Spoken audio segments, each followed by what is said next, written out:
그러니까 여러분이 뭔가 시험을 위해서 막 3년만 어떻게 한다라고, 물론 변호사 시험을 붙어야지. 근데 나는 계속 첫 때부터 좀 리갈 마인드라고도 하는 이런 식의 크게 하면서, 시험은 한 3학년 때만 해도 되는데 큰 지장 없으니까 3, 40년 뒤를 봐라, 이 말을 잔소리로 계속 하는 거야. 잔소리로. 시험 신경 쓰지 마. 어차피 3, 40년 변호사로서 역량을 갖추는 거야지. 근데 법학이 의외로 재미있게 느껴진단 말이야. 민법 같은 게 머리가 그런 구조가 돼 있으면. 소송법은 좀 그게 아니고 되게 기계적인데, 그래도 내가 뭔가 좀 생으로 외우지 않고 이해하고, 자, 재밌는 민사소송법. 재밌는 민사. 저번 때 뭔가를 추가로 설명하려다가 한다고 그랬던 것 같은데. 그거 10-30 부분. 우리가 당사자의 행위에 의해서 소송이 종료되는 것은 이제 재판, 판결과 대칭돼서 하는 거고, 요 속에서도 소에 취하는 또 조금 달라. 이 결과물이 없는 거야. 소 취하는 소급적으로 다 소급해서 없애지니까. 그러니까 좀 희한한 게, 항소심이나 상고심, 즉 상급심에서 소를 취하면 그게 그렇게 해도 되는 건지가 좀 언뜻은 안 받아들여질 수 있는데, 세팅을 우리는 어떻게 한다고 그랬어? 해놨다고 그랬어? 상급심에서도 소를 취할 수 있다, 이렇게 세팅을 해놓은 거지. 다만 어디 가서 이 뭐는 못하게 해놨어? 그랬을 때는 하급심에서 본안 판결을 받고 종국 판결을 받고 상급심에서 소를 취하면 취하까지는 하도록 해주는데, 그 판결이 내려진 것을 무의로 돌리지 않고, 그러니까 무의로 돌릴 수 있는 거잖아. 소를 취하면 다 없어지니까. 그런데 다시 등장시키면, 다시 이런 다툼을 해결해 달라고 하면 거기서는 제어한다는 거지. 그것이 제소 금지의 원칙으로 267조 2항에서 나오고 있다는 거지. 그럼 뭐 하여튼 6번째 얘기하는 거야. 6번째. 그런 소취하 말고 청구 포기랑 일락, 청구 포기 일락이라든지 소송상 화해, 넓은 의미는 재판상 화해인데 일단 소송상 화해, 이런 거는 일방의, 요거는 쌍방의 이런 행위에 의한 소송 종료다, 이렇게 이해하면 되지. 요거는 결과물을 남긴다고 그랬지. 220조 판결과 마찬가지의 효력이 있다라는 주문이 있잖아. 그 조서가 작성돼, 이 화해조서 예컨대 이런 화해조서가 작성돼서 그 화해 내용이 뭐 1항, 2항, 3항으로 이렇게 담기는데, 여기에서 어떻게 하라라고 한 게 판결에서 어떻게 하라라고 한 거와 마찬가지 효력이 있다. 그럼 그 마찬가지, 확정 판결 마찬가지 효력을 우리가 기판력, 판결의 효력은 기판력, 대표적인 게 집행력, 만약에 형성 판결이면 형성력, 그러니까 이혼하는 거, 혼인관계가 해소되는 거, 이런 거는 형성이지. 돈을 지급하라는 게 제일 일반적인 이행소송이고, 그러니까 판결의 종류는 이행소송, 소송의 종류의 이행해소처럼 형성소송, 그다음에 확인소송, 이렇게 세 종류가 있어. 근데 대표적인 게 이행소송이지. 하여튼 돈을 지급하라. 뭐 형성은 이혼한다, 뭐 이런 거지. 응? 이혼한다. 혼인관계가 해소되는 거잖아. 그렇지? 그 다음에 확인소송은 뭐야? 뭐 소유권 확인소송, 이런 거가 있는 거지. 그게 소의 종류에 따라서 판결의 종류로 세 가지가 있는 거지. 이행해소, 형성해소, 확인해소가 있듯이 이행 판결, 형성 판결, 확인 판결이 있는 거지. 이 판결의 효력 중에 기판력, 만약 형성 판결이라면 형성력이라는 것도 뭐 있겠지. 하여튼 이런 효력 등이 생기는데, 물론 그 소송이 종료되는 효력이 있지. 소송 종료효. 근데 이 기판력이 제일 우리가 많이 등장하는 판결의 확정 판결의 효력이지. 다시 왈가왈부할 수 없어. 그 법률 관계에 대해서는. 그렇지? 그러면 이쪽도 포기가 됐으면 원고가 패소한 자기가 포기했으니까 권리를 포기했으니까 피고가 승소한 이런 식으로 생각해 보면 되겠지. 청구를 일락하고 청구의 포기 일락은 근데 그게 실전적으로 뭐 있기가 쉽지는 않아. 그렇잖아? 소송까지 갔는데 거기 가서 백기투항하는 이런 상황이 나올 정도면 그 전에 해주지 뭐 거기서까지 가가지고 그렇게 해. 청구의 인락은 피고가 청구에 대해서 인정을 하니까 피고가 패소, 원고가 승소한 이런 판결에 대칭되는 내용으로 볼 수 있다는 거지. 그렇잖아? 그러면 그것에 대한 확정 판결처럼 그런 효력이 요 포기조서나 일락조서에 되는 거고, 화해조서는 어느 정도 양보가 된 어떤 내용이 담기겠지. 어떤 내용이 담긴 게 그 확정 판결에서 내려진 판결의 내용처럼 이제 번복할 수가 없는 거야. 그게 기본적으로 220조가 그렇게 되어 있어. 그치? 다만 이러한 소송 행위니까 기판력이 있다라는 데서 출발은 하는데 220조 등에 의해서. 그래서 어디까지 또 연장해서 얘기해 줬지?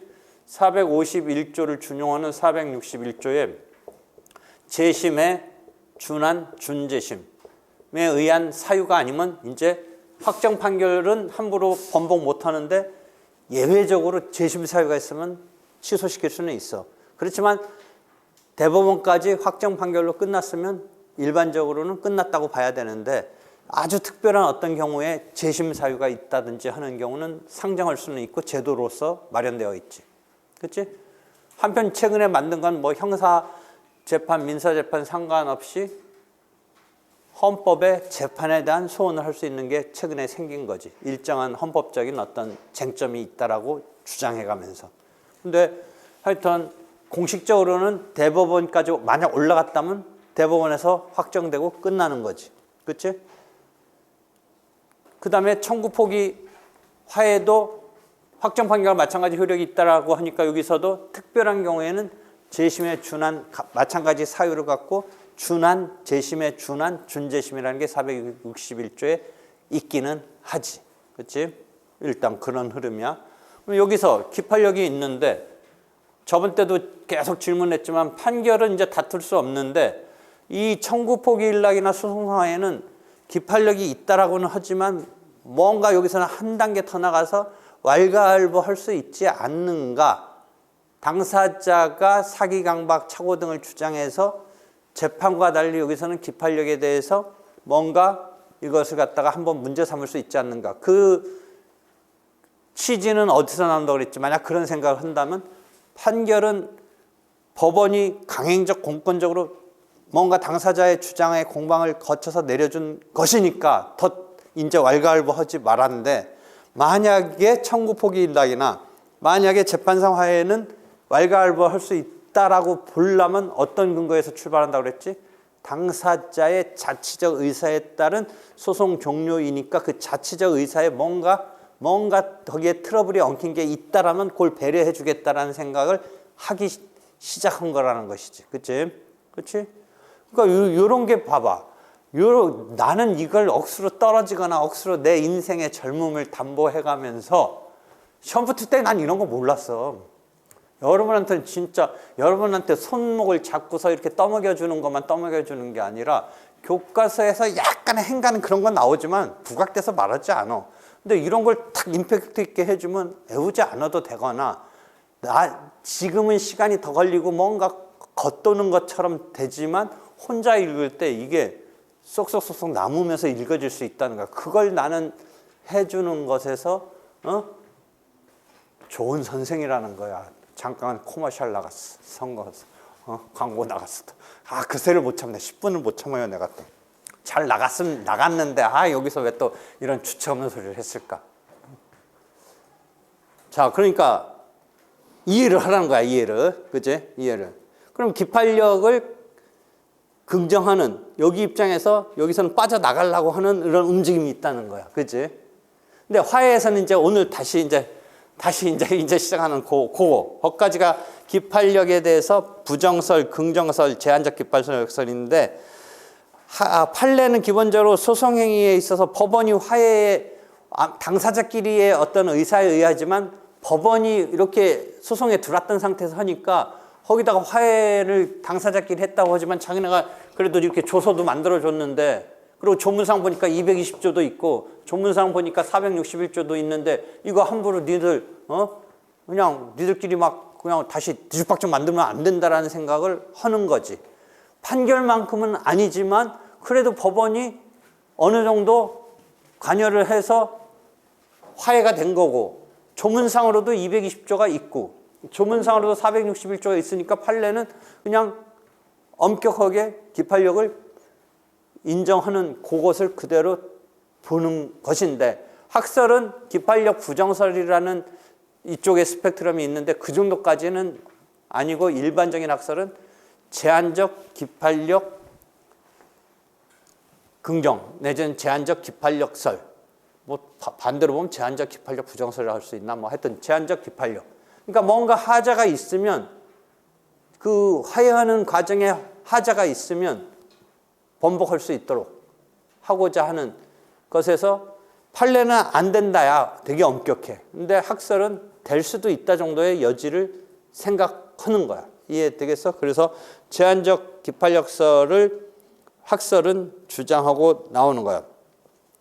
소송상 화해에 실체법적인 무효 취소의 원인이 있다면 화해의 기판력을 부정할 수 있다고 보려고 하는 거지. 됐지?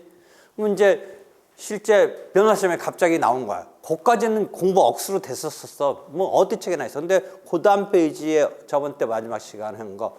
자, 한편 이제 화해 내용에서 뭐 한 예를 들어 50대 50은 너무 기계적인 거고 뭐 예를 들어 한 40%쯤 양보했고 그래서 60% 정도는 받아들였고 뭐 이런 정도로 해놨는데 요번은 그 화해 과정에 사기 강박이라든지 착오라든지 의사의 흠 자체는 없지만 자기가 좀 많이 양보해서 40% 깎아줘서 한 60% 받는 거로까지는 자기가 하려고 하는데 그렇게 됐으면 60%를 화해하는 게 뭐겠어? 판결은 용어가 이런 표현이 나와 일도 양단이라고 그래. 판결은 여러분이 일도 양단하고 또 그거 헷갈리지만 1억을 청구했는데 6천만 원만 인정했다. 그건 일부를 받아준 거지 6천만 원에 대해서는 뭔가 딱 요건이 충족돼서 6천만 원을 주라는 거야. 4천만 원은 뭐 요건은 못 맞춰서. 근데 이 화해에서는 일도 양단적인 이런 판결과 달리 할 때의 일도 양단은 all or nothing이라는 의미도 있지만 하여튼 공X야 공X. 근데 여기는 세모 정도를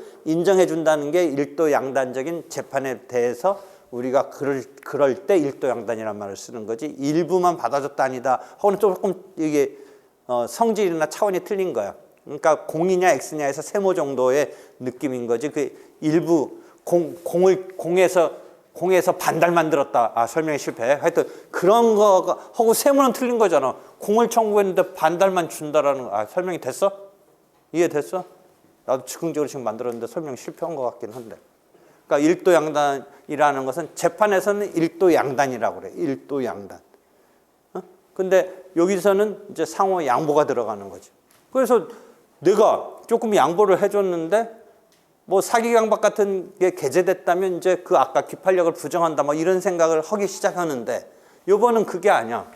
그냥 그런 건 없어. 근데 그래서 60대 40으로 하는 거는 뭐 그렇게 뭐 의사에서 뭐가 내가 뭐 불편한 거 있었던 건 없어. 근데 괘씸하잖아. 내가 40 깎아줘서 60을 제대로 빨리빨리 해주길 바라고 화해한 거잖아. 화해의 바탕은 뭐야? 우리 악수하고 뭐 잘해보자 하고 한 건데 잘해보자 해놓고 뒤돌아놓고 잘하지 않고 있는 거야 지금. 응?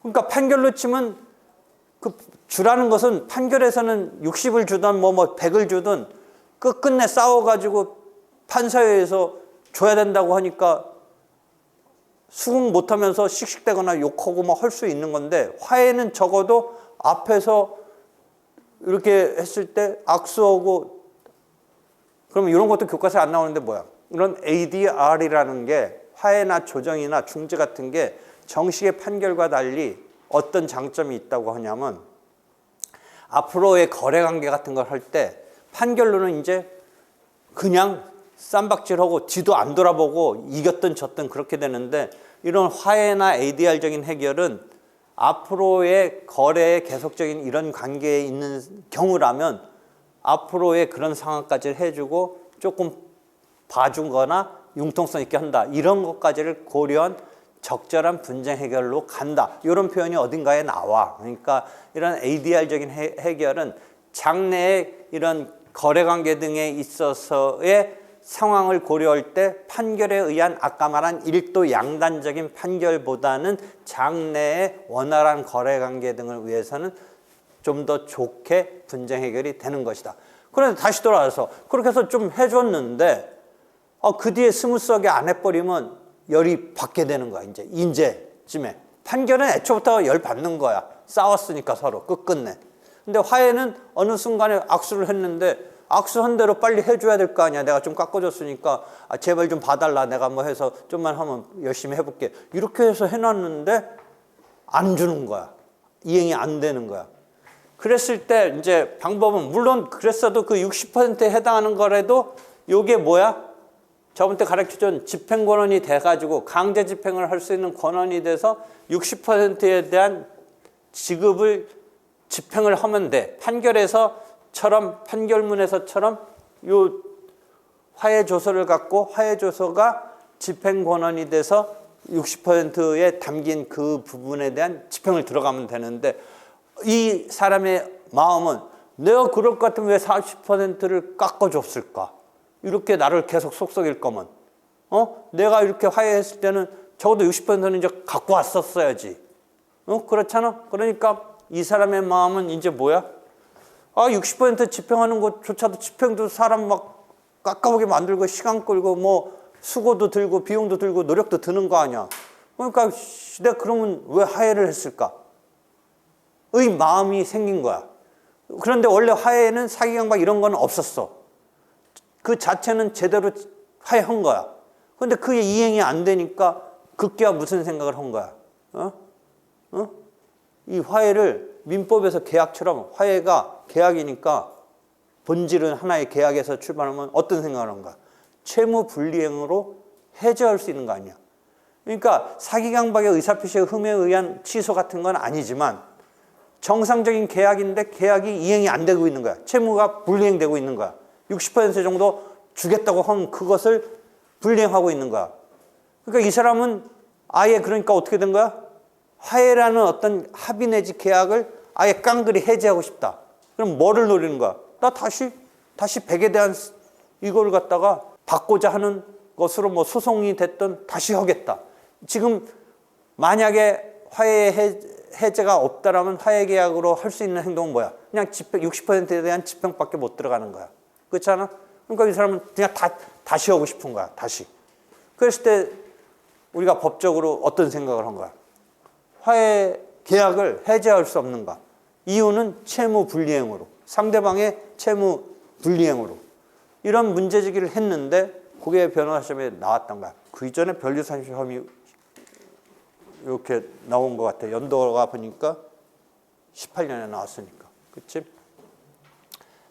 문제의 이 발상은 알겠어. 왜 이런 게 지금 이제 그러니까 채무 불이행으로 해제를 하면 어떤 상황이 들어가? 그러니까 화해로 됐던 것에서 마무리됐던 것이 아닌 거가 돼서 다시 어떻게 돼? 화해하기 전까지 진행됐던 소송에서의 그 기일을, 원래는 마무리됐던 거 아니야. 화해가 돼서 종료되는 거로 가는데 이걸 갖다가 기일을 열어달라고 하는 신청의 방법을, 물론 채무 불이행으로 인한 해제 자체를 인정하지 않는다, 그런 근거를 생각하지 않는다면 그 다음 얘기는 할 필요가 없는데, 이쪽의 발상은 나 채무 불이행으로 됐으니까, 채무 불이행을 했으니까 해제하겠다, 길 열어달라, 마무리돼서 끝날 판이었던 거 길 열어달라, 이런 식의 한번 생각을 하거나, 아니면 아예 기존 거는 그냥 하고 다시 똑같은 소송을 또 내는 거야. 어디서 우리가 이런 걸 봤어? 이게 화해가 돼서 없어진 거로 친다는 게 어디랑 비슷하게 된 거야? 바로 앞에 소치하에서의 그 과정을 한번 생각해 봐. 소치하는, 애초에 소치하의 성격이 다 돌아간 거니까 다시 낸다 뭐 이런 생각을 할 수가 있는 거잖아. 그러니까 그런 거 비슷한 거니까 여기서 채무 불이행으로 인한 화해의 해제가 인정된다는 또는 주장하면서 기일 지정 신청을 한다든지 아니면 그 원래의 사건으로서의 그걸 다시 잊어버리고 신소를 제기한다든지 이런 방법이 있고 선택적으로 할 수 있다 등 뭐 상황에 따라서 할 수 있다 등 설명이 있는 거야. 그래가지고 그때 당황을 했다고 하는데 근데 거기서 조금만 리갈 마인드 했으면 되는데 그랬던 것 같아. 되겠어? 요거 다시 한번 설명한다고 했던 건데 이해됐어? 질문해봐.